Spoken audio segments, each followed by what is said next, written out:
When kind-hearted farmer James Miller ventured into the woods that autumn morning, he never expected to find someone in desperate need of help. Following the sound of pained cries, he discovered a woman caught in an illegal hunter's trap. Without hesitation, he rushed to free her, carrying her back to his farmhouse to tend to her wounds. Little did he know that the mysterious woman was Sarah Bennett, the reclusive billionaire heiress who had disappeared from public life years ago. As he nursed her back to health with gentle care and honest conversation, something unexpected began to grow between them. But could love truly bridge the gap between a simple farmer and one of the wealthiest women in the world? Before we jump back in, tell us where you're tuning in from. And if this story touches you, make sure you're subscribed, because tomorrow I've saved something extra special for you. The old deed hung in its weathered frame on James Miller's kitchen wall. The paper yellowed with age, but still legible. 3 generations of Millers had worked this land. His grandfather's signature at the bottom, followed by his father's, and finally his own. Each morning, as he made his coffee in the pre-dawn darkness, James would glance at that deed and feel the weight of legacy settling on his shoulders. This morning was no different. He stood at the window, ceramic mug warming his calloused hands, watching the first hints of sunrise peek over the eastern tree line.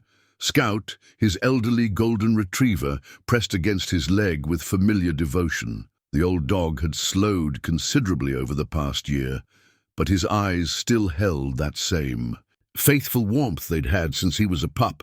"Come on, boy," James murmured, setting down his empty mug. "Time to earn our keep." The morning air held autumn's bite as they stepped onto the worn porch. James pulled his father's old work jacket closer, breathing in the familiar scent of leather and honest labor that still clung to it after all these years. The farm spread out before them, 40 acres of responsibility, of tradition, of increasingly difficult choices. Scout limped beside him as they made their morning rounds. The barn needed repair. The ancient tractor was more stubborn with each passing season, and the property taxes kept climbing. But this was home. Every fence post, every weathered board, every acre of soil held memories. He checked the chicken coop first, collecting eggs still warm from the nesting boxes. Mrs. Henderson from the general store would take most of them, though she'd been paying less lately, apologetically explaining that the big supermarket in town had dropped their prices again. James never complained. She'd been kind to him after Janet passed, bringing casseroles and sitting with him during those first awful weeks of silence. The thought of Janet still caught in his throat sometimes, even after 5 years. They'd had plans, dreams of modernizing the farm, maybe starting a small organic operation. But cancer had other ideas, and now those dreams lay as dormant as the winter fields. "Morning, Jim!" The cheerful call broke through his reverie. Tom Watson, his nearest neighbor, waved from his passing pickup truck. "You coming to the town meeting tonight? They're talking about those new zoning regulations." James waved back. "Wouldn't miss it. More rules, more restrictions, more pressure on small farms like his." But that was the way of things now. The world moving faster, while places like Miller Farm held on to their slower rhythms. He spent the morning mending the fence along the north pasture, Scout dozing in a patch of sunlight nearby. His hands moved with practiced efficiency, each strike of the hammer a conversation with the past. His grandfather had taught him this work, showing him how to test the wood's strength, how to drive nails true, how to build things that would last. The local kids thought he was strange, this quiet man who chose physical labor over modern convenience. Even his sister Sarah, on her rare visits from Boston, gently suggested it might be time to sell. "You could get a good price," she'd say, "maybe move somewhere easier to manage." But they didn't understand. This wasn't just land. It was a promise. A promise to his grandfather, who'd mortgaged everything he owned to buy these acres during the Depression. A promise to his father, who'd worked second jobs in winter to keep the farm going. A promise to Janet, who'd seen the beauty in this life and chosen to share it with him. The sun climbed higher, and James straightened, his back protesting the movement. Scout lifted his head, ears perking up at a distant sound. Probably deer moving through the woods.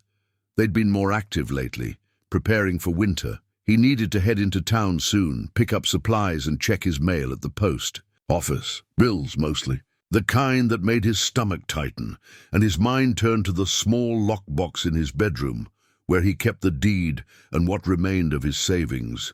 Each month, the numbers aligned a little less comfortably, but for now, there was work to be. And done. James patted Scout's head, adjusted his worn baseball cap, and moved on to the next task. The world might be changing, but here on Miller Farm, there was still value in doing things the old way, with patience, with care, with the understanding that some things were worth preserving no matter the cost. The morning wore on, each task flowing into the next with the rhythm of years. And if James occasionally paused to look toward the woods, something tugging at the edges of his awareness, he couldn't have explained why. Some days were just like that on the farm. The quiet, anticipation of change hanging in the air like the promise of rain. The sun had barely crested the tree line when Scout's behavior changed. The old dog's ears pricked forward, his arthritic body suddenly tense. James had been checking the property's eastern boundary, where fallen leaves had clogged the drainage. Ditch. He straightened, watching his companion carefully. In 30 years of farming, he'd learned to trust an animal's instincts. "What is it, boy?" A sound carried on the morning air. Faint, almost lost in the rustling leaves. James might have missed it if he hadn't been paying attention, but there it was, again, a cry human and filled with pain. "Hello?" he called out, already moving toward the sound. Scout limped ahead, leading him deeper into the woods that marked the edge of his property. The morning mist still clung to the ground, wrapping around the tree trunks like ghostly fingers.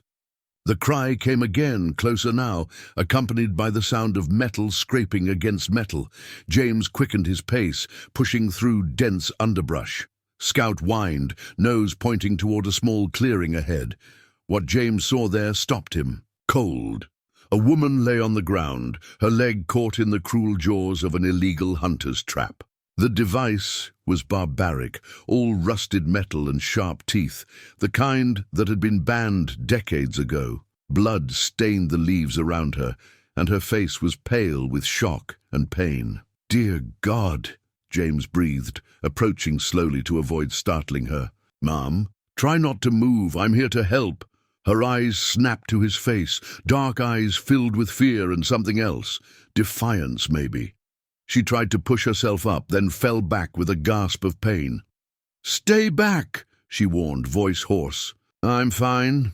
I can handle this." James noted her clothing, expensive but practical hiking gear, now torn and bloodied. She wasn't dressed like a local, and he didn't recognize her face. A tourist maybe who'd wandered off the marked trails. "That trap could have severed an artery," he said, keeping his voice calm and steady, the way he might approach an injured animal. "I know how to release it, but you'll need medical attention." She shook her head sharply. "No hospitals, no authorities. Please." The plea caught him off guard, but James had learned long ago not to judge. People had their reasons for keeping to themselves. Lord knew he had his own. "Let me at least free you and take care of that wound," he offered. "I have medical supplies at my farmhouse. It's your choice what happens after that." Their eyes met, and something passed between them, an understanding perhaps, or at least a temporary trust. She nodded once, her jaw clenched against the pain. James examined the trap carefully. The mechanism was old, but surprisingly well maintained, not some forgotten relic, but something recently placed. He filed that information away for later. "This will hurt," he warned, "but I'll be as quick as I can." He positioned his hands on the spring mechanism, muscles tensing. On 3, 1, 2. He moved on 2, hoping to catch her before she could tense up. The trap's jaws released with a horrible screech of metal, and the woman bit back a scream. Blood flowed more freely now, but James noted with relief that the wound, while nasty, hadn't hit any major vessels. "Can you stand?" She tried, but her Leg buckled immediately. Without hesitation, James scooped her into his arms. She was tall but light, and she didn't resist, though he felt her whole body trembling from shock, pain, or both. Scout led the way back through the woods, picking the easiest path. The woman's head rested against James's shoulder, her breathing shallow but steady. He could feel her heart racing through her jacket. "I'm James Miller," he said, figuring she deserved at least that much. "My farm's just through these trees." A long pause then. "Sarah." Just that, no last name offered. Her voice was cultured, hinting at an expensive education. "Nice to meet you, Sarah," he replied, as if they'd bumped into each other at the general store, rather than in these less-than-ideal circumstances. "Though I wish it were under better conditions." She made a sound that might have been a laugh or a sob. "You have no idea." James focused on his footing, careful not to jostle her more than necessary. The trap itself he'd left where it lay, but he'd come back later to deal with it. Whoever had set it needed to be stopped before they hurt someone else. Or something else. He'd seen what those devices could do to wildlife. The trees thinned, revealing his farmhouse in the morning light. Sarah's grip on his jacket tightened slightly at the sight of it.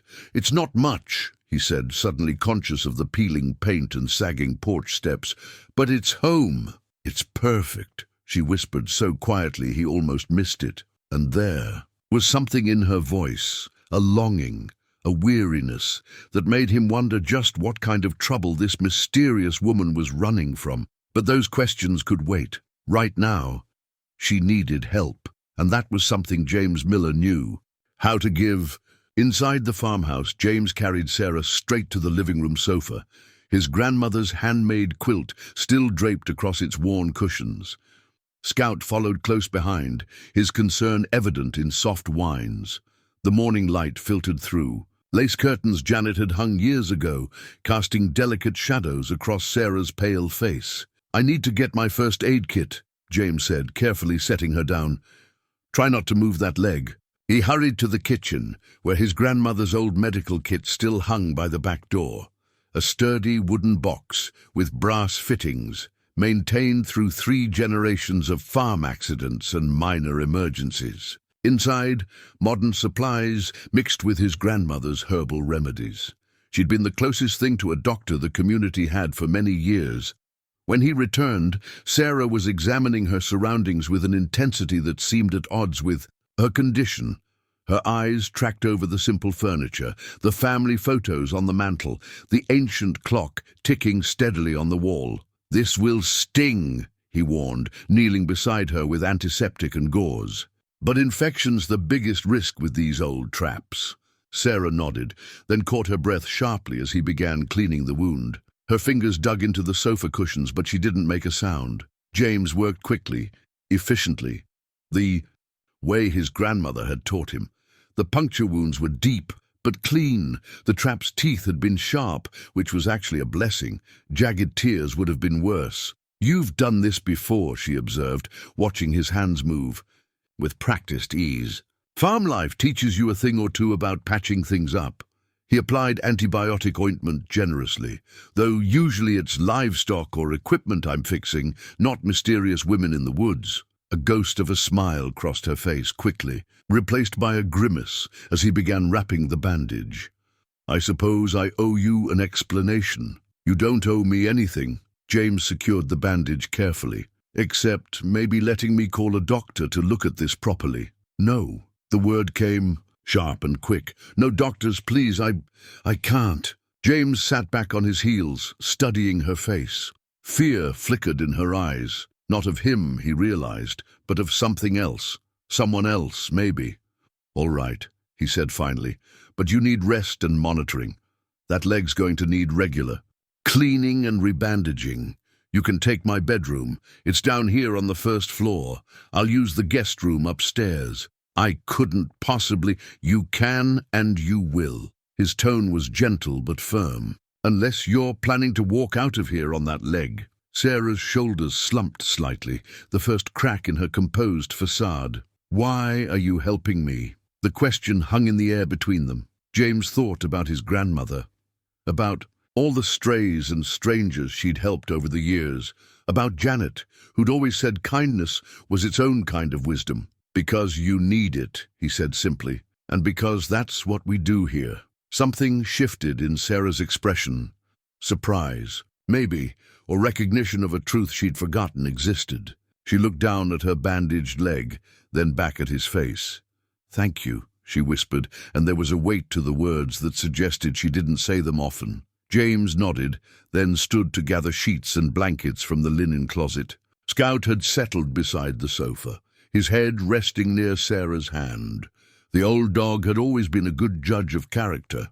"I'll make up the bed and get you something for the pain, then maybe some tea." "That would be—" Sarah paused, as if searching for the right word. "Nice. That would be nice." As James moved through the familiar tasks of making someone comfortable, he couldn't shake the feeling that something larger than a chance encounter was unfolding in his quiet farmhouse. The morning's simple routine had transformed into something else entirely, though whether it was sanctuary or complication remained to be seen.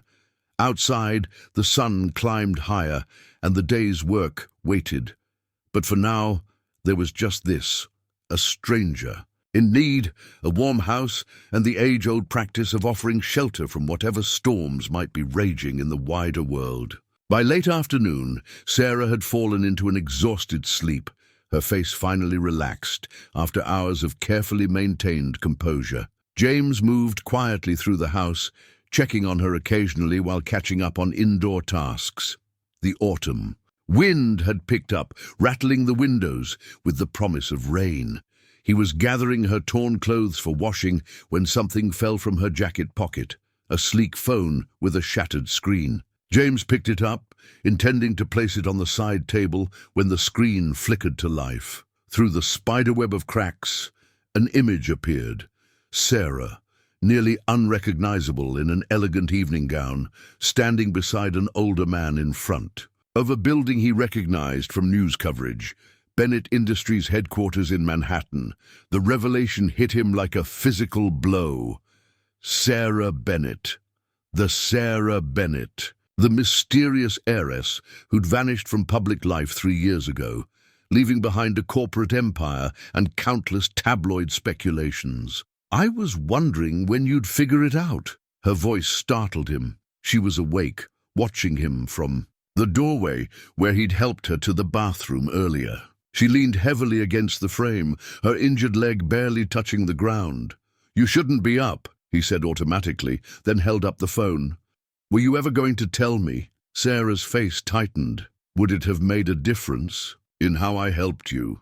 "No." James set the phone down carefully. "But it might explain why someone deliberately set that trap on my property." She paled slightly, one hand gripping the doorframe more tightly. "What do you mean, deliberately?" "That trap was well maintained, recently placed, not some old thing left over from decades ago." He moved to help her back to the bed, his farmer's calloused hands gentle on her arm. "Someone wanted to catch something, or someone." Sarah sank onto the bed, her composure cracking. "They found me. I thought I was careful, but they found me." "Who found you?" "The people I've been hiding from." She laughed, a brittle sound.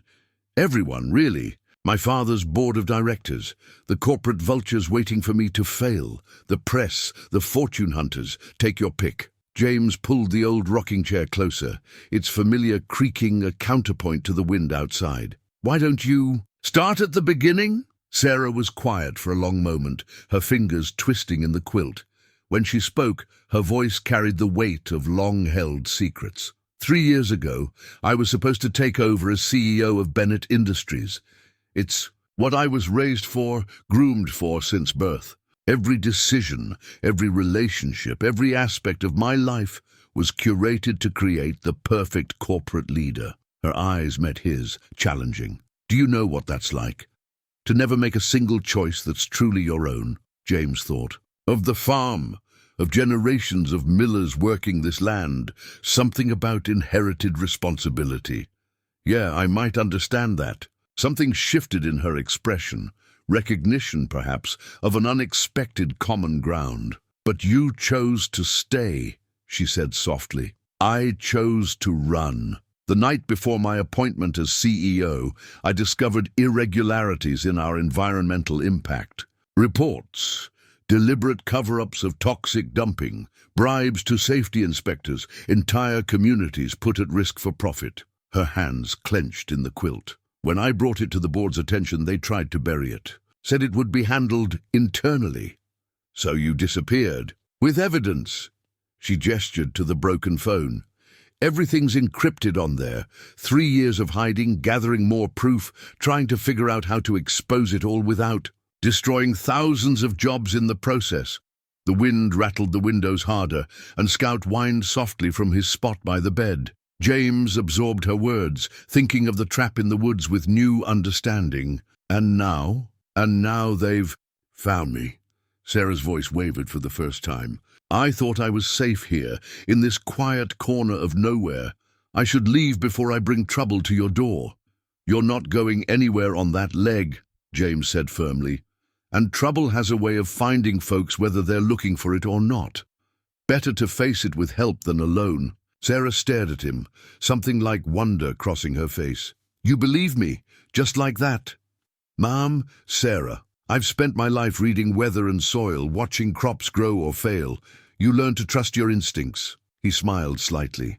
And my instincts say you're telling the truth. The tension in her shoulders eased slightly, and for a moment she looked younger, less burdened. Then her eyes fell on the phone again, and reality seemed to settle back around her like a heavy cloak.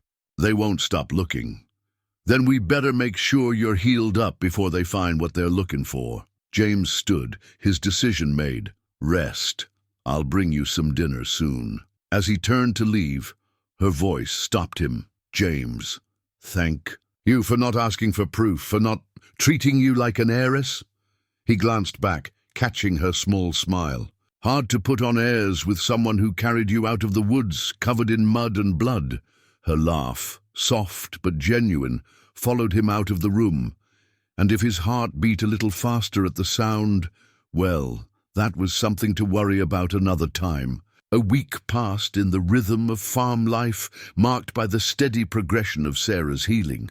James found her one morning at the kitchen table, poring over his grandmother's garden journal, a weathered leather book filled with careful notations about planting cycles, weather patterns, and herbal remedies. Your grandmother knew her plants, Sarah said, not looking up. Her finger traced the neat handwriting describing calendula's healing properties. She was using traditional medicines long before they became trendy in Manhattan spas. James set a cup of coffee beside her, black the way she preferred it. She believed in working with nature, not against it. Said the old ways survived for a reason. Sarah's leg was propped carefully on a cushioned chair, the bandages now clean and white against her skin. The wound was healing well, though she still couldn't put full weight on it. I feel useless, she admitted, closing the journal. You're out there working all day, and I'm just... She gestured vaguely at herself. James studied her for a moment. Think you can manage to sit on the porch for a while? Her eyes lit up at the suggestion of anything beyond the house's walls. Try and stop me. He helped her out to the wide porch, settling her in the old rocker with a clear view of the vegetable garden. The morning air was crisp, carrying the scent of approaching winter. Here, he said, placing a basket of dried beans beside her. These need shelling for next year's seed stock. Think you can handle that, CEO? Sarah picked up a pod, turning it over in her manicured hands. Show me? James demonstrated the technique, his work-roughened fingers deftly splitting the pod and freeing the beans. Sarah watched intently, then tried herself. Her first attempt was clumsy, beans scattering across her lap. Sorry, You're learning, he said simply. Everyone starts somewhere. They worked in comfortable silence, broken only by the sound of shells cracking and beans dropping into the bowl. Scout dozed at Sarah's feet, occasionally lifting his head to check on their progress. I used to think I was accomplished, Sarah said after a while, her movements becoming more confident. I could read financial reports in 4 languages, negotiate million-dollar deals before breakfast, navigate boardroom politics in my sleep. but I never learned to do anything real. This is real enough. James gestured to the garden where late autumn crops still grew. Though I suspect running a global corporation isn't exactly finger painting. She laughed, the sound freer than he'd heard before. No, but sometimes it felt just as artificial. Everything was abstractions, numbers on screens, signatures on papers, deals made in sterile conference rooms. She held up a perfectly shelled pod. This I can hold in my hands. See the results of my work. James found himself watching her face instead of his work, noting how the morning light softened her features, how her tongue caught between her teeth in concentration. The garden needs winter preparation, he said, surprising himself. If you're interested in more hands-on experience, won't I slow you down? Sometimes slower is better, he smiled. Grandmother always said a garden grows best when you take time to know it. Over the next few days, they fell into a new routine. James would help Sarah to the garden in the morning, setting her up with whatever tasks she could manage from her chair. She proved to be a quick study, her natural intelligence turning to this new challenge with unexpected enthusiasm. She learned to identify different soil types by touch, to gauge the health of plants by their leaves, to save seeds from the strongest specimens. The garden journal became her constant companion, her own neat notes joining his grandmother's on the aged pages. "Your tomatoes are undernourished," she announced one afternoon, comparing leaf patterns to diagrams in the journal. "The soil here needs more calcium." James looked up from where he was turning the earth for winter. "That's so?" Your grandmother noted the same problem in 1985. She used crushed eggshells and bone meal to fix it. Sarah held up the journal triumphantly. "It's all right here." He drove into town that afternoon, returning with supplies to amend the soil. Something warm settled in his chest as he watched Sarah carefully measuring out portions, her face intent with concentration. That evening, as they sat on the porch watching the sunset, Sarah suddenly said, "I haven't thought about the board of directors all day." James glanced at her, noting the peace in her expression. Too busy playing in the dirt, too busy living. She turned to meet his gaze, something vulnerable in her eyes. "Thank you for showing me how." The moment stretched between them, full of unspoken possibilities. Then Scout barked at a passing deer, breaking the spell, and they turned back to watch the sky paint itself in shades of gold and purple. But something had shifted, as subtle and significant as the changing of seasons. The business magazine arrived with the regular mail, its glossy cover jarringly out of place among the farm supply catalogues and utility bills. James almost missed it until Scout's morning paper retrieval mission scattered everything across the porch steps. "Bennett Industries launches global search for missing heiress," screamed the headline. Below it, a photo of Sarah from 3 years ago, polished, professional, and worlds away from the woman who'd spent yesterday afternoon teaching him about companion planting from his grandmother's journal. James picked up the magazine, his stomach tightening as he read further. The article painted a concerning picture, a $10 million reward for information leading to Sarah's location, private investigators hired in multiple countries, and quotes from Bennett Industries board members expressing deep concern for their missing CEO-to-be. "They're getting desperate." He turned to find Sarah in the doorway, leaning on the cane he'd carved for her. She'd been walking more each day, her strength returning faster than either of them had expected. "You've seen this?" "No, but I expected something like it." She moved to join him, settling into her usual porch chair. "The company's annual shareholders' meeting is in 3 weeks. They need either me or proof of my incapacity to serve before then." James handed her the magazine, watching as she flipped through its pages with clinical detachment. "Your father's were quoted here. Marcus Bennett, loving parent and dedicated chairman." Her voice turned bitter. "Did he mention how he helped cover up water contamination in 3 states? Or how he threatened to destroy anyone who tried to expose it?" "No, But he does say he misses his daughter terribly. Sarah's laugh held no humor. He misses his succession plan. The board's been holding him back from full retirement until the CEO position is secured. She tossed the magazine aside. I was never Sarah to him, just the Bennett heir, groomed since birth to take over. James thought about his own inheritance, the farm, its responsibilities, its traditions. What about the environmental evidence? Couldn't you have fought from within? I tried. Sarah's fingers worried at a loose thread on her borrowed sweater. For months before I left, I tried working through proper channels, environmental agencies, regulatory boards, even our own compliance department. But Bennett Industries' influence runs deep. Every attempt was blocked, every whistleblower silenced. She paused, looking out over the farm's autumn-touched fields. The night I left, I overheard my father and the board discussing permanent solutions to the problem. They didn't mean fixing the contamination. James absorbed this, anger settling cold in his chest. So you ran, with every document, every email, every piece of evidence I could download. It's all still encrypted on that phone. She smiled grimly. Dead man's switch. If anything happens to me, it all goes public automatically. Explains the trap in the woods. They can't kill me. That would trigger the release. But if they can prove I'm mentally unfit, force me into protective custody. She left the implications hanging. James stood, pacing the porch's worn boards. The morning's chores waited, but suddenly the day's normal routine seemed inadequate against the weight of corporate conspiracy. We should go to the authorities. Which ones? Sarah's voice was tired. The local police, FBI, every organization has its price, and Bennett Industries can afford them all. Then what's your plan? She met his eyes. Originally?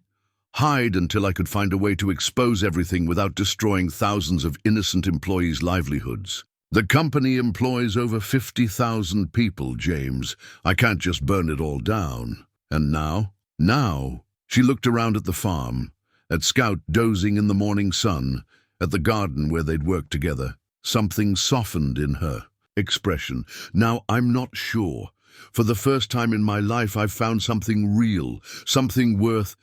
She trailed off, but James felt the weight of her unspoken words. He understood suddenly that they were balancing on a precipice, between her past and his present, between duty and desire, between the lives they'd inherited and the ones they might choose. The magazine lay forgotten between them, its glossy pages reflecting the morning sun like a warning. Evening settled over the farm like a soft blanket, bringing with it the kind of autumn chill that sent everyone searching for warmth. James had spent the afternoon splitting wood, preparing for the winter ahead. Now he stood at the kitchen counter, hands wrapped around a mug of coffee, watching Sarah through the window. She sat on the porch steps, testing the weight of the walking stick he'd carved for her.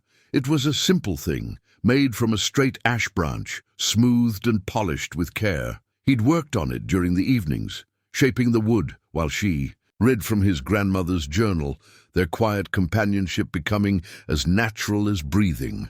"Coffee?" he called through the screen door. "Please!" She smiled over her shoulder, and something in his chest tightened at the sight. He joined her on the steps, passing her a steaming mug.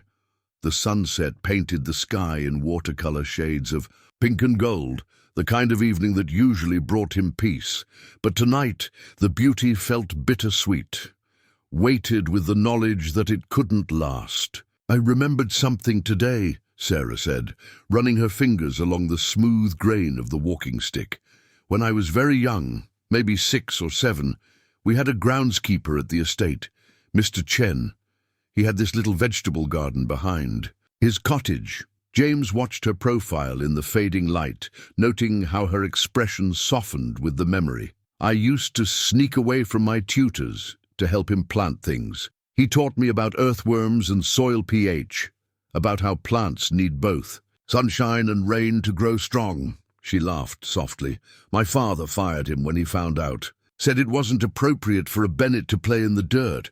What happened to him? I don't know. I tried to find him after I took over my trust fund, but..." She shrugged. Just another connection lost to the great Bennett legacy. The bitterness in her voice made James think of his own legacy, not of wealth or power, but of connection to the land, to community, to the simple truth of growing things. You know, he said carefully, legacies don't have to be what we inherit. Sometimes they're what we choose to build. Sarah turned to look at him fully, her eyes searching his face. Is that what you did? Chose this life? Chose to stay? Yeah. Could have sold the farm after Janet passed. Almost did. He gazed out over the darkening fields. But this land, it's not just dirt and crops. It's stories, memories, lessons learned the hard way. Felt like throwing that away would be throwing away a piece of myself. But you made it your own, she observed. The organic sections, the restoration projects, you didn't just preserve, you grew. Their shoulders brushed as they sat in comfortable silence, watching the first stars appear. Scout lay at their feet, his presence a warm anchor to the moment. James, Sarah's voice was soft. What if I don't want to go back? The question hung in the air between them, heavy with possibility. James set his coffee down, turning to face her fully. Then don't. It's not that simple. Why not? She gestured with her mug toward the distant horizon. There's a whole corporation out there. Thousands of jobs depending on stable leadership. There's environmental damage that needs to be exposed and fixed. There's my father's network of influence, the board's threats, the... Sarah, he covered her hand with his, feeling the slight tremor in her fingers. I'm not asking about all. With that, I'm asking about what you want. She stared at their joined hands, her breath catching slightly. I want... Her voice faltered, then strengthened. I want mornings in the garden, evenings like this, work that matters, measured in growing things and helping things heal. I want... She looked up, meeting his eyes, and the world seemed to pause around them. James felt his heart thundering in his chest as he slowly, carefully, raised his free hand to brush a strand of hair from her cheek. The moment stretched, fragile as spider silk in morning dew. Sarah leaned almost imperceptibly into his touch, her eyes never leaving his. The distance between them seemed to shrink of its own accord, the evening air thick with unspoken words.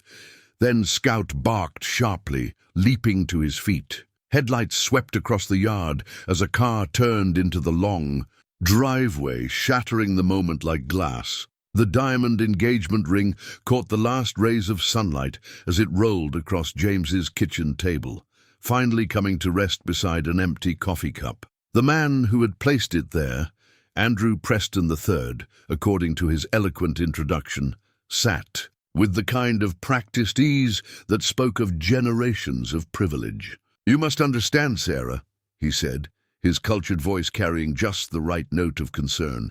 Everyone is worried sick about you. Your father, the board, our families. He paused meaningfully. Your fiancé, ex-fiancé, Sarah corrected. Sharply, she stood by the sink, arms crossed, as far from the ring as the small kitchen would allow. An arrangement you and my father made without my consent, as I recall. James leaned against the doorframe, watching the exchange with outward calm that belied his inner tension. Scout lay at his feet, hackles slightly raised, sharing his unease about their unexpected visitor. An arrangement, Preston continued, smoothly, that would have merged two of the most powerful families in American industry. Think of the good we could have done together. Sarah's laugh held no humor.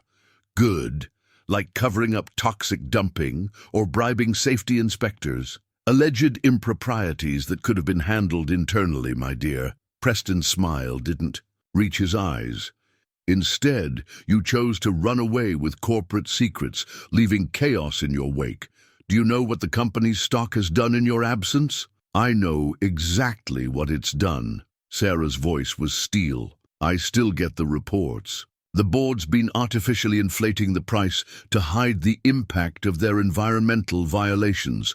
Another thing I have proof of. Preston's smile slipped for just a moment. He reached into his expensive suit jacket, withdrawing an envelope. Perhaps we should discuss this privately. Anything you have to say, you can say in front of James.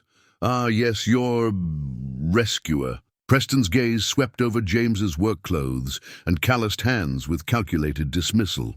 How fortunate you were there when Sarah had her accident. The way he said accident made James's jaw tighten. Not fortune. Someone set that trap, deliberately. A serious accusation. Preston's tone suggested it was anything but. Though I understand such devices are common in rural areas, hunting and such. Not on my land. James straightened from the doorframe. And not that kind of trap. Preston waved a manicured hand dismissively, turning his attention back to Sarah. Your father is prepared to be generous, despite everything. Full reinstatement as CEO in waiting, all allegations forgotten, the environmental concerns addressed through proper channels. He tapped the envelope. And of course our engagement would proceed as planned. Sarah went very still. And if I refuse, then unfortunately, the board will have to consider more aggressive options. Preston's voice hardened. That phone of yours, the one with all your supposed evidence, it's corporate property technically. Taking it could be considered theft. And in your current fragile mental state, is that a threat? James took a step forward, but Sarah raised a hand to stop him. It's how they work, she said quietly. Threats wrapped in concern, corruption disguised as business as usual. She moved to the table, picked up the ring. Its facets caught the light like shards of ice. I wore this for 6 hours before I realized I couldn't breathe. 6 hours of smiling for photographs, accepting congratulations, playing my part in the great Bennett-Preston alliance. She set the ring down precisely in front of her ex-fiancé. I'm not that person anymore. No, Preston agreed, his cultured veneer cracking slightly. You're certainly not. Living in this, he glanced around the farmhouse kitchen with barely concealed disdain, charming rustic setting, playing at being common. Tell me, Sarah, do you really think you belong here? That you can just leave behind everything you were born to be? Born to be? Sarah's voice rose. I was born a person, Andrew, not a corporate asset, not a bargaining chip, not your perfect socialite wife, a person with choices and dreams and what? A future with him. Preston jerked his head toward James. Don't be naive, Sarah. Look at him. Look at this place. How long before you tire of playing farmer's wife? How long before you miss the life you were meant for? James watched Sarah's face, his heart hammering. He hadn't realized until this moment how much he dreaded her answer, how much he feared. Preston's words might reach some hidden part of her that longed for her old life. But Sarah was smiling, a real smile that transformed her entire face. You still don't understand, do you? This life, the one you're so dismissive of, it's more real than anything I had in your world. Here, I'm not the Bennett heiress or your future wife. I'm just Sarah, and that's who I choose to be. Preston's facade cracked completely. He stood, gathering the ring and envelope with sharp movements. Your father warned me you'd become unstable. Consider carefully, Sarah. You have 48 hours to accept our offer. After that, he straightened his tie with practiced precision. Well, let's hope it doesn't come to that. He strode out without another word. Through the window, they watched his luxury car disappear down the drive, leaving only dust and tension in its wake. Night had fallen by the time Preston's dust trail settled.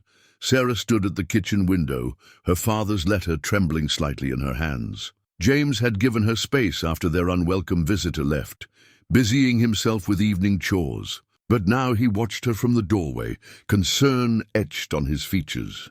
He'll expect me to read it, she said without turning.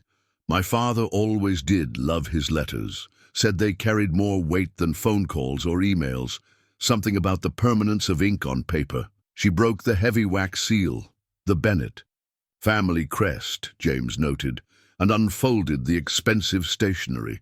Her eyes scanned the pages, face growing harder with each line. Want to talk about it? James asked quietly.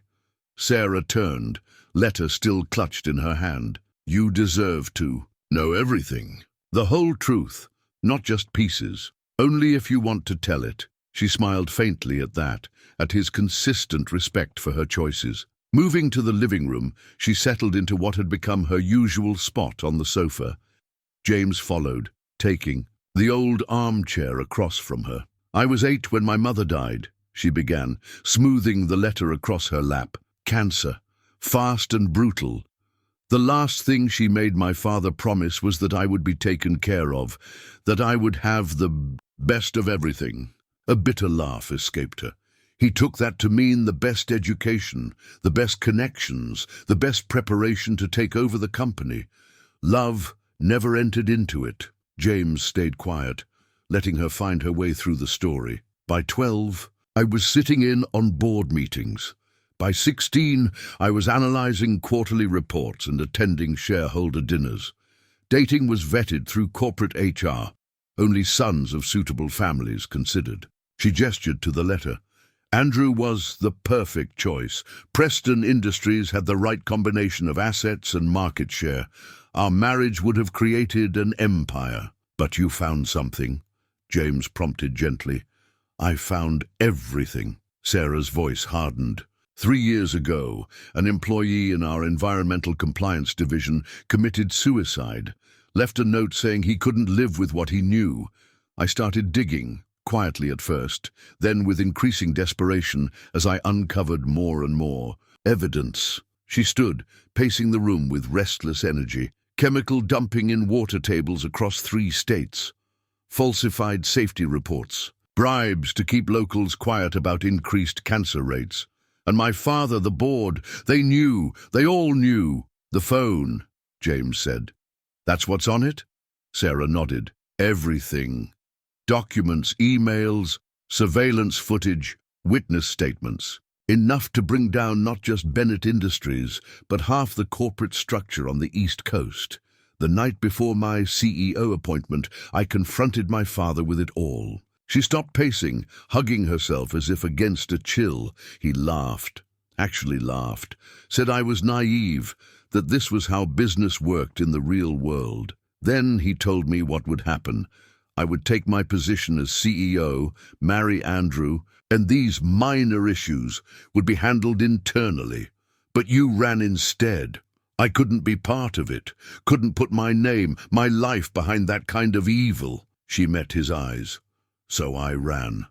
Took everything I could download, set up the dead. Man switch, and disappeared. Spent 3 years moving from place to place, gathering more evidence, trying to figure out how to expose it all without destroying the thousands of innocent employees who depend on the company. James absorbed this, thinking of the trap in his woods with new understanding. And now they're closing in. They've always been closing in. Sarah sank back onto the sofa, suddenly looking exhausted. I let myself forget these past weeks, let myself believe I could have this. She gestured around the farmhouse at their quiet life, instead of that fight. Standing, James moved to sit beside her. Carefully, giving her every chance to pull away, he took her hand. Her fingers curled into his immediately, seeking anchor. "Sarah," he said softly, "who says you can't have both?" She looked at him, really, looked at him, and something shifted in her expression. "Both? The truth deserves to come out. Those people deserve justice. But you deserve a life too, whatever kind of life you choose." Her free hand came up to touch his face, gentle as morning light. "I think," she whispered, "I already chose." This time, when they drew together, there was no interruption. James's lips met hers with infinite tenderness, and for a moment the weight of corporate empires and environmental crimes and family legacies fell away, leaving only this: 2 people finding home in each other's hearts. The town newsletter lay open on Mrs. Henderson's store counter, its headline impossible to miss: "Mystery woman at Miller Farm raises questions." Below it, a grainy photo showed Sarah in the garden, James beside her, their heads close together, over what was probably his grandmother's journal. "People are talking, Jim." Mrs. Henderson's weathered face held genuine concern as she rang up his usual supplies. "And not just here. Had some fancy-looking folks in yesterday asking questions about your guest." James kept his expression neutral as he counted out cash for the groceries. "People always need something to talk about, Mrs. H." "True enough." She leaned forward, lowering her voice. But these weren't regular gossips. Men in suits showing badges that looked awful official. Wanted to know about any unusual activity out your way. Something cold settled in James's stomach. He thought of Preston's threat, the 48-hour deadline that was quickly approaching. What did you tell them? That James Miller's business is his own, and they'd do well to remember folks around here look after their own. She straightened, proud as a queen. Though I'd feel better if you told me there's nothing to worry about. James met her concerned gaze. Mrs. Henderson had been like a second mother since Janet's passing, bringing food, checking on him during bad weather, keeping him connected to the community when grief threatened to isolate him completely. Sarah's a friend who needed help, he said carefully. That's all anyone needs to know. A friend, is it? Mrs. Henderson's eyes twinkled knowingly. Must be the way you look at her. Reminds me of how you used to look at Janet. God rest her soul. The comparison struck him silent. He hadn't allowed himself to think about it in those terms, hadn't wanted to examine too closely the way his heart lifted whenever Sarah smiled. Just... Mrs. Henderson pressed a paper bag into his hands. Fresh cookies from the smell of them. Be careful, Jim. Something about those men felt wrong, like they weren't really what they claimed to be. Back at the farm, James found Sarah in their now familiar routine. She sat on the porch, consulting the garden journal while Scout dozed at her feet. But today, her posture was tense, her eyes fixed on a point in the distance. They're watching. The farm, she said without preamble. Black SUV parked on the ridge road for the past hour. Government plates, but they're not government. James set the groceries down, moving to stand beside her chair. Bennett Industries? Probably. They like to hire ex-federal agents. Gives them an air of legitimacy. She looked up at him, worry clear in her eyes. It's not safe for you anymore. James, I should go. No. The word came out sharper than he intended. Softer, he added. We'll figure this out together. I won't let them hurt you. Her hand found his, squeezing tight. Any of you, this town, these people, you've all been so kind. You deserve better than getting caught in my war. Maybe your war needs to become our war. James pulled out the newsletter, showing her the article. The truth is already starting to leak. Maybe we can use that. Sarah studied the grainy photo, her expression thoughtful. The court of public opinion. It's one battlefield my father never mastered. He always preferred working in the shadows. Small towns run on sunshine, James said, remembering his grandmother's favorite saying. Hard to keep secrets when everyone knows everyone. A plan began to form in Sarah's eyes. The town meeting tonight? Everyone will be there, right? To discuss the new zoning laws? Whole community turns out for anything affecting the farms. Then maybe... She straightened in her chair, energy replacing resignation. Maybe it's time to stop hiding. Time to tell my story to people who might actually listen. James watched her, pride mixing with concern. It'll be dangerous. Once you go public, there's no going back. I'm tired of running. Sarah stood, her injured leg now strong enough to bear her weight. And I'm tired of them threatening what I love. The word hung between them, unspoken before this moment. James drew her close, pressing his forehead to hers. Up on the ridge, the black SUV's windows gleamed in the afternoon sun, watching, waiting. The war for truth was about to become very local indeed. The paparazzi photo hit the internet at dawn. Sarah Bennett, long-lost corporate heiress, standing in a farmer's garden with dirt on her hands and love in her eyes. The image spread like wildfire across social media, news sites, and business channels. By breakfast, the quiet sanctuary of Miller Farm had become ground zero for a media circus. James stood at the kitchen window, counting the news vans parked along his driveway. 14 so far, and 3 helicopters. Sarah joined him, her hand finding his automatically. She wore one of his old flannel shirts, and her hair was pulled back in a simple ponytail, about as far from her corporate image as possible. I'm so sorry, James. Don't be, he squeezed her hand. We knew this might happen. Not like this. She gestured to her phone, which hadn't stopped buzzing since the story broke. They're calling it a modern fairy tale. The billion-dollar heiress and the humble farmer. Entertainment shows are already casting the movie. Outside, reporters jostled for position, their cameras trained on the farmhouse. Scout paced anxiously by the door, understanding something was wrong, but unable to help. Your father's released. A statement, Sarah continued, scrolling through messages. The Bennett family is overjoyed to learn of our beloved daughter's whereabouts and current well-being. We look forward to welcoming her home. She laughed bitterly. As if I'm a wayward teenager who stayed out past curfew. A sharp knock at the door made them both jump. Through the screen, they could see Tom Watson looking worried. Jim? Sarah? Y'all might want to see this. They followed him onto the porch, where the media crowd surged forward like a wave. Tom pointed toward the road, where a convoy of black vehicles was approaching. That'll be the board, Sarah said quietly, right on schedule. James watched the vehicles draw closer, his farmer's patience warring with an urge to gather Sarah up and run. But there was nowhere to run to, not anymore. The photo had seen to that. The lead car stopped, and Marcus Bennett stepped out. He was exactly as James had imagined from Sarah's descriptions. Tall, imperious, every silver hair perfectly in place. His smile for the cameras was practiced, paternal. "Sarah, darling," he called out, pitching his voice to Carrie. "Thank God we've found you." Sarah's hand tightened in James's.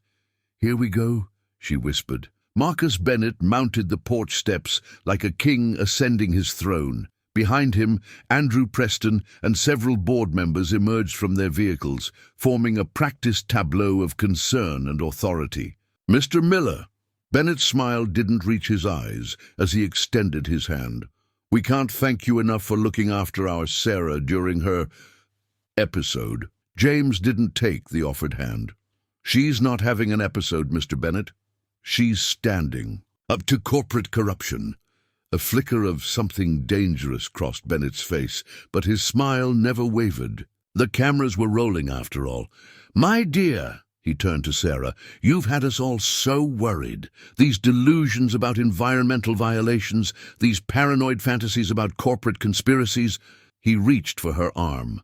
"It's time to come home and get the help you need." Sarah stepped back, pulling James's flannel shirt tighter around her. "The only delusion," she said clearly, pitching her voice to Carrie to the gathered media, "was thinking I could trust you to do the right thing." She drew her phone from her pocket, the one containing all her evidence. "Would you like to discuss the cancer clusters in Millbrook County, or the bribes paid to water quality inspectors? Because I have documentation for all of it." The cameras pressed closer. Bennett's smile froze. "Sarah," he warned quietly, "think very carefully about what you're doing." "I have." She looked up at James, drawing strength from his presence.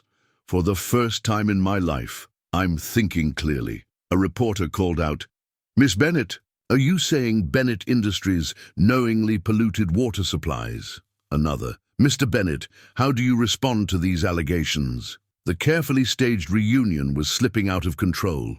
Bennett's mask cracked slightly as he stepped toward his daughter. James moved between them, his solid farmer's frame a clear barrier. "I think you should leave, Mr. Bennett." "This isn't over," Bennett hissed, too quietly for the cameras to catch. "No," Sarah agreed, her voice steady. "It's just beginning." They watched from the porch as Bennett and his entourage retreated, their choreographed rescue mission turned to chaos by a daughter's defiance.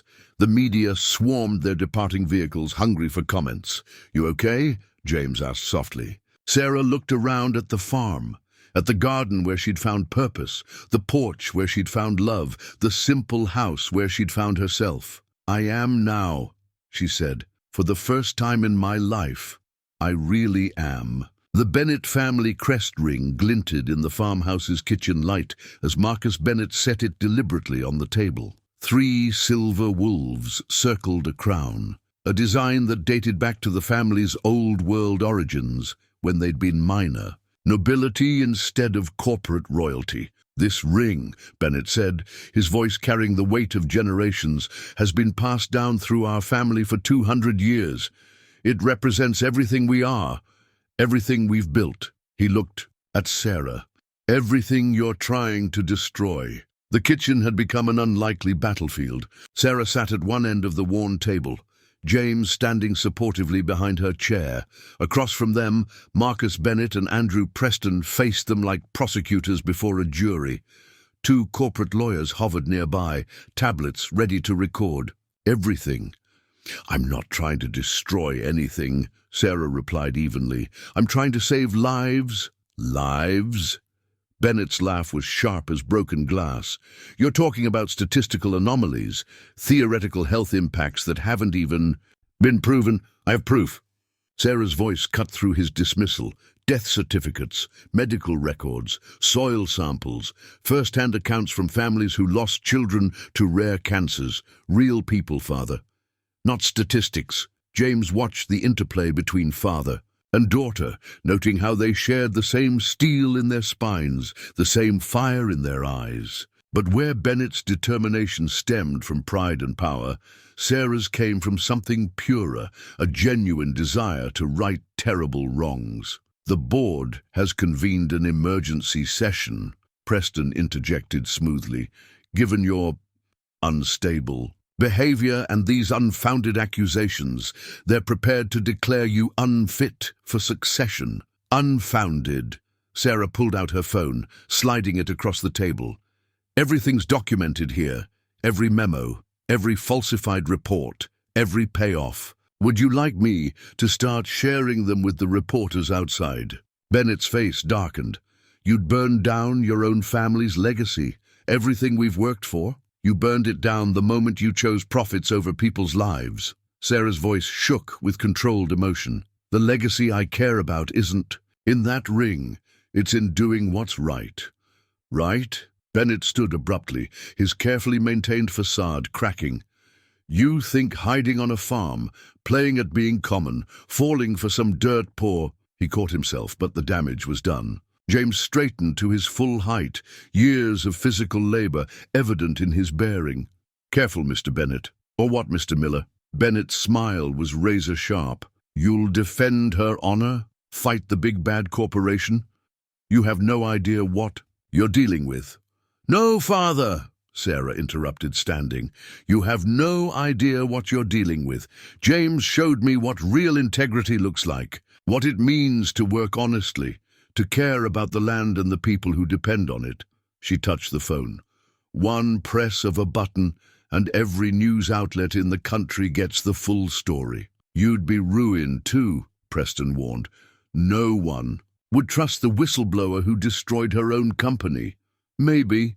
Sarah's smile was sad but determined. "But I'd trust myself." Finally, Bennett stared at his daughter as if seeing her for the first time. Something shifted in his expression. Recognition, perhaps, of the strength he'd helped forge through years of pressure and expectations. "The company won't survive this kind of exposure," he said quietly. "Then help me fix it." Sarah's voice softened. "Work with me to make this right. We have the resources to clean up the contamination, to help the affected families, to set things right. The cost would be astronomical. The cost of not doing it will be higher." She gestured to the ring. "You talk about legacy? Let's build on worth having." A heavy silence filled the kitchen. Scout whined softly from his spot under the table, sensing the tension. James moved closer to Sarah, his presence steady and grounding. Bennett picked up the family ring, turning it in his fingers. For a moment he looked older, weighed down by the choices before him. "The board won't accept this easily," he said finally. "The board won't have a choice." Sarah's voice was firm. "Not once the truth comes out. The only question is whether they learn it from us or from the media." Bennett looked from his daughter to James, then back again. His next words seemed to cost him dearly. "What's your plan?" Sarah reached for James's hand, drawing strength from his touch. "First, we come clean, all of it. Then we start the largest environmental cleanup operation in corporate history." She paused. "And we do it in partnership with people who understand the land and its people, starting right here." Bennett's eyebrows rose. A farming corporation? A commitment to healing what we've harmed? Sarah squeezed James's hand. And maybe building something new in the process. The lawyers shifted uncomfortably. Preston looked like he'd swallowed something sour, but Bennett studied his daughter with new eyes, seeing perhaps for the first time not the heir he'd tried to shape, but the leader she'd become on her own. The mortgage papers spread across the kitchen table told a story James had been trying to ignore for months. Past due notices, final warnings, and now a foreclosure threat. The weight of generations threatening to slip through his fingers. He'd been so focused on helping Sarah fight her battles that he'd let his own war slip away from him. Why didn't you tell me? Sarah's voice was soft in the pre-dawn quiet. She stood in the doorway, wrapped in the quilt from her bed, watching him study the papers for the 100th time. It wasn't your burden to bear. James ran a hand through his hair, exhaustion evident in every line of his body. Besides, we had bigger problems. This is a big problem. She moved to sit beside him, her shoulder touching his. The bank's calling in the loan. Can't blame them. Small farms are risky investments these days. He tried to smile but couldn't quite manage it. Dad always said farming was betting against nature. Guess I lost this round. Sarah picked up one of the notices, her business training automatically calculating figures. 3 months behind. Would have been fine if the summer crop had done better, or if I hadn't needed to replace the tractor parts, or if... He stopped, shaking his head. Doesn't matter now. Bank wants their money by the end of the month. I could... No. His voice was firm. You've got your own fight, your own legacy to protect. James. She took his hand, forcing him to look at her. Your legacy matters too. This farm, what you've built here, it's not just land and buildings. It's hope.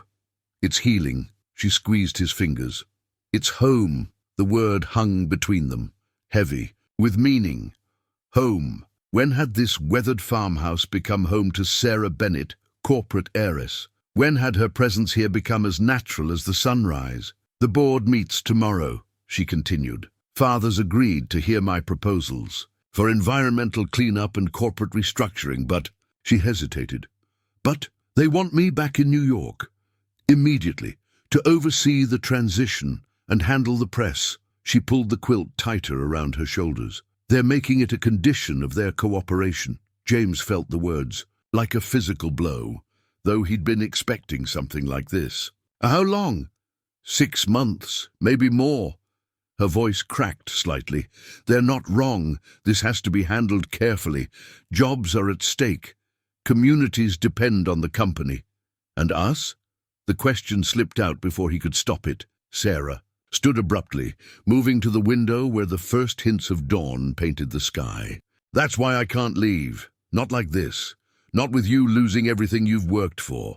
Sarah, no, listen. She turned back to him, determination blazing in her eyes. We could merge our legacies. The farm could become a pilot project for corporate agricultural partnership. Sustainable farming, environmental education, practical research into soil restoration. Stop. James stood, crossing to her. You can't sacrifice your mission for this place. For me, it's not sacrifice. It's synthesis. She touched his face gently.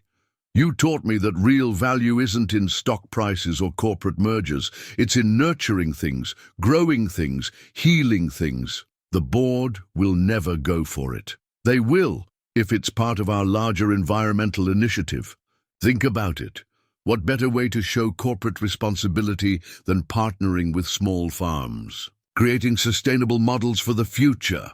Her eyes lit up with possibility. We could help other farmers too, create a network of... The screen door slammed open, making them both jump. Tom Watson burst in, out of breath. Jim! Sarah! You need to see this. They followed him onto the porch. In the growing light, they could see vehicles approaching. Not media vans this time, but local trucks and cars. Dozens of them. What's happening? James asked. Word got out about the bank. Tom grinned. Folks didn't take kindly to them pushing out one of our own. Mrs. Henderson started a collection, then the church got involved, then the school. More vehicles arrived, disgorging neighbors, church members, fellow farmers. Mrs. Henderson marched up the steps, waving an envelope. "James Miller, don't you dare sell this farm to some developer." She thrust the envelope at him. "Community's got your back." Inside was enough cash and checks to cover the overdue payments. James stared at it, speechless. "See," Sarah's voice was thick with emotion. "Some legacies are worth fighting for. All of them." Standing there, watching his community rally around him while Sarah's hand found his, James realized that sometimes losing everything was just the first step to finding something more. Sarah's journal lay open on James's desk, its pages filled with her neat handwriting, documenting her journey from corporate heiress to farm inhabitant. But it was the loose papers stuffed between the pages that now commanded their attention. Threatening. Letters that had been arriving at the farm, each more ominous than the last. "They're not from my father," Sarah said, spreading the letters out. Her fingers traced the elaborate corporate letterhead. "Look at the watermark. It's wrong." James leaned closer, studying the papers. "How can you tell?" "Because I designed the current letterhead myself, 2 years before I left. See this wolf in the crest? The eyes are facing the wrong way." She pulled out her phone, bringing up an image of an official Bennett Industries document. "Someone's gone to a lot of trouble to make these look authentic, but they made a mistake." "So if not your father, then who?" Sarah's face was grim as she sorted through more papers. "Someone who wants me discredited. Someone who stands to lose everything if the truth comes out."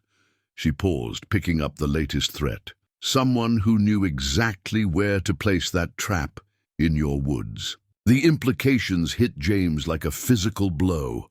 "Preston, it makes sense." Sarah began to pace, energy crackling around her. "He's not just my ex-fiancé, he's also the head of Preston Environmental Solutions, the company that handles Bennett Industries Waste Disposal," James finished, remembering details from their previous conversations. "Exactly. If my evidence goes public, his company goes down first." She stopped pacing, turning to face James. "The trap wasn't meant to kill me that would have triggered the dead man's switch. It was meant to injure me enough to justify taking me into protective custody while they proved I was mentally unstable." James felt cold anger settling in his chest. "And once they had you declared unfit, they could dismiss everything I've uncovered as paranoid delusions." She picked up her journal, flipping to recent entries. "But they made another mistake. That day Preston visited, he knew details about the trap that weren't public knowledge. Details only the person who set it would know." Running footsteps on the porch interrupted them. Tom Watson burst in without knocking, his face grave. "Jim, you need to see this." He handed over his tablet, showing a news article that had just gone live. "They're making their move." The headline screamed, "Bennett Heiress Mental Health Crisis. Sources reveal history of paranoid delusions." Sarah read over James's shoulder, her face hardening.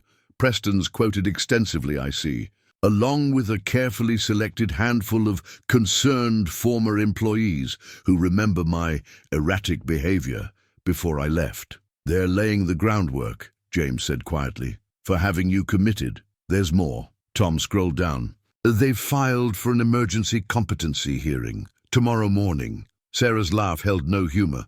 "Of course, the shareholders' meeting is in 2 days. They need me neutralized before then." She moved to the window, looking out over the farm, where the afternoon sun painted everything in deceptively peaceful shades of gold.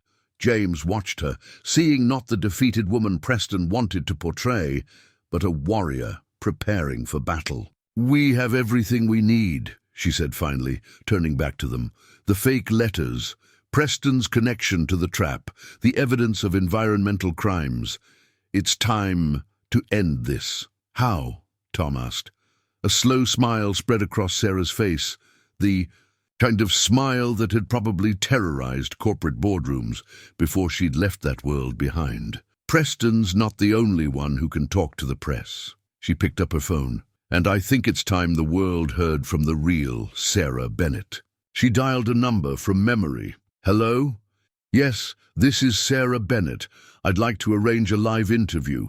Yes, exclusive. One condition. It has to be tomorrow morning, and it has to be broadcast from Miller Farm. She paused, listening. Because, Ms. Chen, I'm going to tell the world exactly why America's largest environmental solutions company tried to have me killed. James felt a surge of pride mixed with concern. You know they'll try to stop you. Let them try. Sarah's voice held steel. I'm done running, done hiding, done letting them twist the truth. She looked at her journal, at the story of her transformation written in its pages.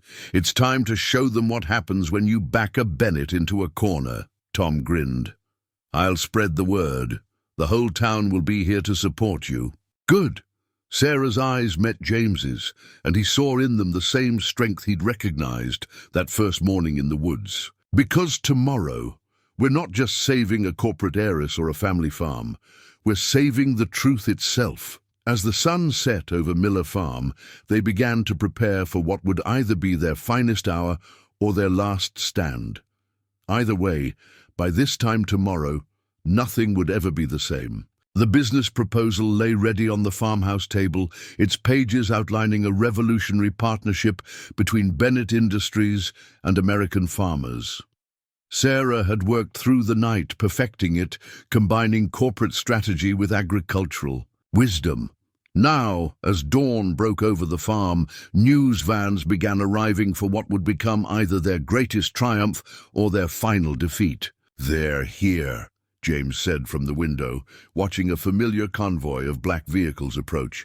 Your father, Preston, the whole board. Sarah stood before the mirror in Janet's old room, adjusting her outfit, a careful blend of her worlds. Designer jeans, work boots, and a crisp white shirt that meant business. Good, let them come. The national morning show had set up in the barn, transforming the rustic space into a makeshift studio. Outside, the entire town seemed to have gathered, forming a protective barrier between the farm and the corporate invaders. Miss Bennett? A production assistant appeared at the door. We're ready for you. Sarah took James's hand, squeezing it once. Together, together. They walked out into the cool morning air. Marcus Bennett stood at the edge of the gathered crowd, his face unreadable. Preston paced nearby, his usual polish showing cracks of anxiety. Sarah! He stepped forward. This is unnecessary. We can discuss everything privately. No more private discussions. Sarah's voice carried across the yard. No more secrets, no more threats.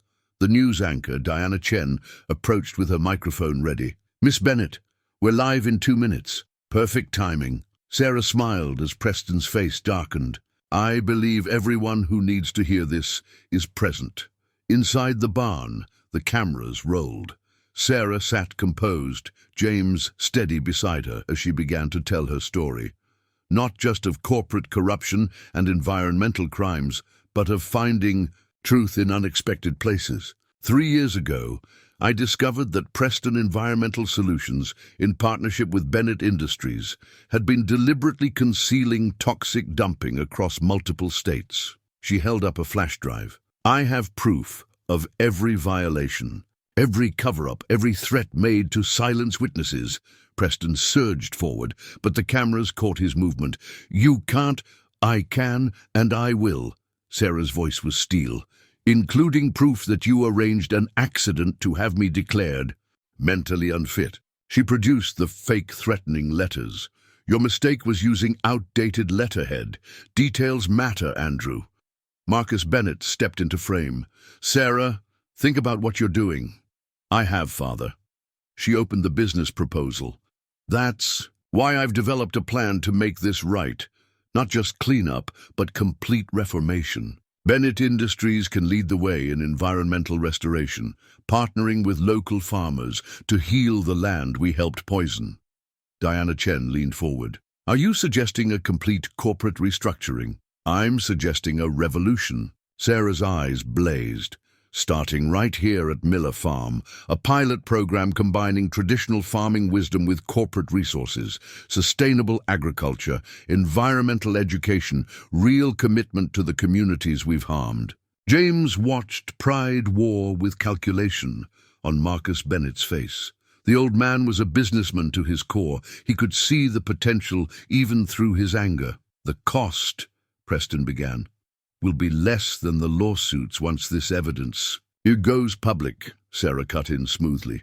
Choose carefully, Andrew. Your next words might be quoted in court. Preston fell silent, defeat creeping into his posture. Well, father? Sarah turned to Bennett.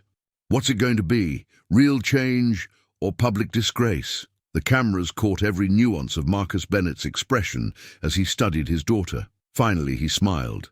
A genuine smile that made him look years younger. You truly are your mother's daughter. He turned to the cameras. Bennett Industries is proud to announce a new initiative in environmental restoration and sustainable agriculture, beginning with a groundbreaking partnership with Miller Farm. As Bennett took control of the narrative, spinning their defeat into corporate progress, Sarah leaned back in her chair. James's hand found hers out of frame. Still want to take on my wars, she whispered. James thought of the community gathered outside, of the future sprouting from seeds of change, of the woman who'd stumbled into his life and helped him save everything he loved. Always, he replied, and felt her fingers tighten around his. Outside, the sun climbed higher over Miller Farm, warming soil that would soon nurture not just crops but hope itself. The wedding invitation captured everything about their unique love story. Letterpress printed on handmade paper, embedded with wildflower seeds. It combined Sarah's eye for elegance with James's connection to the land. The text was simple, but meaningful. Love grows where planted with care. Please join us as we blend our lives, our legacies, and our dreams. The morning of the wedding dawned clear and crisp, autumn painting the farm in shades of gold and crimson. Inside the farmhouse, Sarah stood in Janet's old room, now hers, wearing a dress that would have shocked her former social circle. No designer. Label, no expensive silk, just simple cotton lace that Mrs. Henderson had helped her find in a vintage shop. Janet would have loved this, Mrs. Henderson said softly, adjusting the wildflower crown in Sarah's hair. Loved you too. You brought life back to this place. Sarah touched the delicate flowers, thinking of the garden where she and James had first begun to fall in love. This place brought life back to me. Outside, the farm had transformed. The barn gleamed with fresh paint, fairy lights twining through its rafters. Hay bales covered in quilts formed seating areas, and tables made from reclaimed wood dotted the yard. Local flowers filled mason jars, and the air smelled of fresh-baked pies contributed by half the county's kitchens. Marcus Bennett stood awkwardly, in his expensive suit, watching farm hands and corporate executives mingle over coffee in tin cups. It's not what I imagined for you. It's better. Sarah smiled at her father. It's real. The past months had changed them all.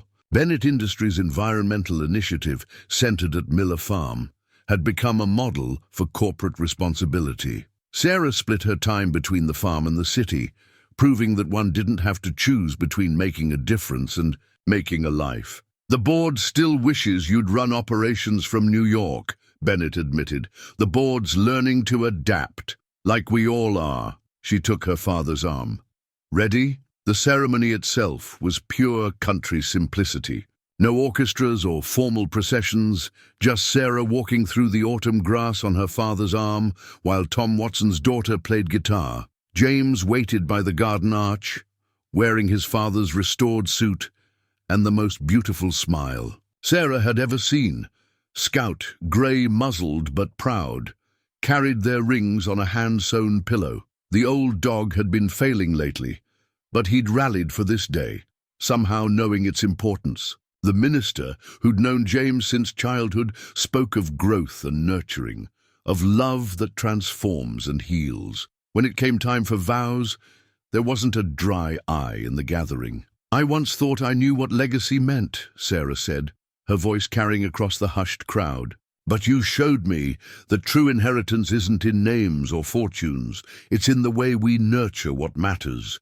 You taught me to grow roots, to trust the seasons of life, to believe in the kind of love that makes everything bloom. James took her hands in his work, roughened ones. When Janet died, I thought my heart had gone fallow. Then you arrived like spring after winter, bringing new life to these old fields. You fought for truth, for justice, for this land, but most of all you fought for love, for us. I promised to spend my life growing that love with you. Their kiss was sweet and true, witnessed by both worlds, corporate power brokers and local, farmers, society figures and country neighbors. But in that moment, the divisions melted away, leaving only celebration. The reception bloomed naturally, country music mixing with classical as people danced in the barn. Children played tag through the gardens, while board members sampled homemade preserves. Preston was conspicuously absent, his invitation having been lost in the mail. As evening fell, James led Sarah to a quiet spot behind the barn. An old porch. Swing had been hung there, facing west toward the sunset. "Wedding present," he said softly. "Thought we might need a place to watch the seasons change." Sarah curled into his side, feeling the gentle sway of the swing. "Perfect. Though I hope you don't mind sharing it with a corporate executive who still doesn't know how to shell peas properly. Guess I'll have to keep teaching you." He kissed her temple. "We've got time." From the barn came the sound of laughter and music, their communities becoming one. Tomorrow would bring new challenges, environmental restoration projects to manage, sustainable farming techniques to develop, a revolution in corporate responsibility to lead. But for now, there was just this. Two people who had found each other against all odds, swinging gently in the autumn evening, watching the sun paint promise across their shared horizon. The new sign stood proud at the entrance to the property. Bennett Miller Family Farm and Foundation, growing change since 2025. Its weathered wood and polished brass perfectly captured the blend of rustic tradition and purposeful progress that had transformed the old farm into something extraordinary. 1 year after their wedding, Sarah stood in the garden where it had all begun, watching a group of corporate executives learn about sustainable farming practices from James. These quarterly training sessions had become legendary within Bennett Industries, a requirement for anyone in senior management to spend time working the land they were committed to protecting. "No shortcuts," James was saying, demonstrating proper composting techniques. "Nature has its own timeline. Our job is to work with it, not against it." Sarah smiled, remembering her own first lessons in this same garden. Now the educational center they'd built attracted visitors from around the country, farmers seeking sustainable methods, corporations learning environmental responsibility, students discovering the delicate balance between progress and preservation. The old farmhouse had grown too, adding classrooms and research facilities while maintaining its warm, welcoming heart. Sarah's office, with its mix of soil samples and corporate reports, overlooked the fields where test plots of heritage grains grew alongside experimental drought-resistant crops. "Mrs. Miller?" One of the new interns approached, tablet in hand. "The latest water quality reports are in from the restoration sites." Sarah reviewed the data with satisfaction. 3 former contamination zones now showed normal readings, the land healing under their careful stewardship. Bennett Industries had become a leader in environmental cleanup, their methods setting new industry standards. The sound of children's laughter drew her attention to the teaching garden, where Mrs. Henderson led a group of local schoolchildren through their weekly ecology lesson. The kids loved learning about butterflies and beneficial insects, their natural curiosity flourishing in the outdoor classroom. Quite a change from board meetings in Manhattan. Her father's voice came from behind her. Marcus Bennett had aged, years and months after the corporate revelations, but recently he'd begun to look younger, energized by their new mission.